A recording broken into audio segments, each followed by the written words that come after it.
রাসূলুল্লাহ, ইয়া রাসূলুল্লাহ।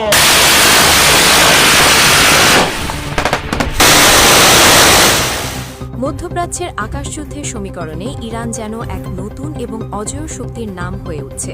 চলমান যুদ্ধের ডামাডোলে শত্রুপক্ষের ১৬০টিরও বেশি ড্রোন ধ্বংস করার অভাবনীয় ও চাঞ্চল্যকর দাবি করেছে ইরান।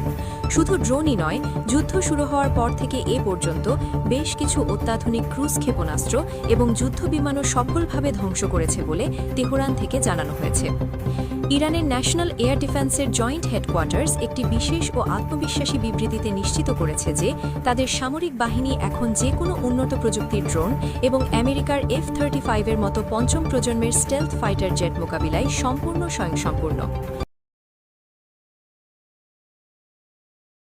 পশ্চিমা বিশ্বের নিষেধাজ্ঞা থাকা সত্ত্বেও ইরান কিভাবে এত শক্তিশালী আকাশ প্রতিরক্ষা ব্যবস্থা গড়ে তুলল তা নিয়ে এখন আন্তর্জাতিক মহলে চলছে চুলচেরা বিশ্লেষণ।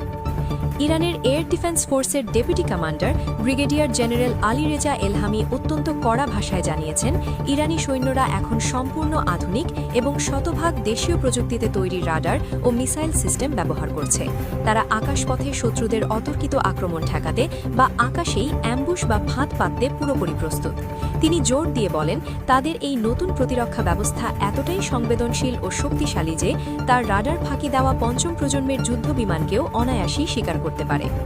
জেনারেল এলহামি আরও নিশ্চিত করেছেন যে তারা ইতিমধ্যে ইসরায়েল ও আমেরিকার হার্মিস ও লুকাসের মতো বিশ্বের অন্যতম সেরা প্রযুক্তির নজরদারি ও অ্যাটাক ড্রোন সহ বেশ কিছু ক্রুজ ক্ষেপণাস্ত্র আকাশেই ধ্বংস করে দিয়েছেন।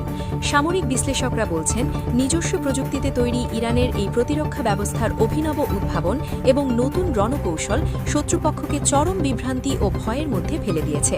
কারণ পশ্চিমা দেশগুলো ইরানের আকাশ প্রতিরক্ষাকে দুর্বল ভেবে যে ছক কষেছিল, তেহরান সেই ছক নিজেদের উদ্ভাবনী শক্তি দিয়ে সম্পূর্ণ উল্টে দিয়েছে।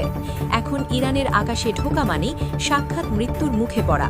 তেহরানের এই বার্তাই এখন কাঁপন ধরাচ্ছে শত্রুদের বুকে।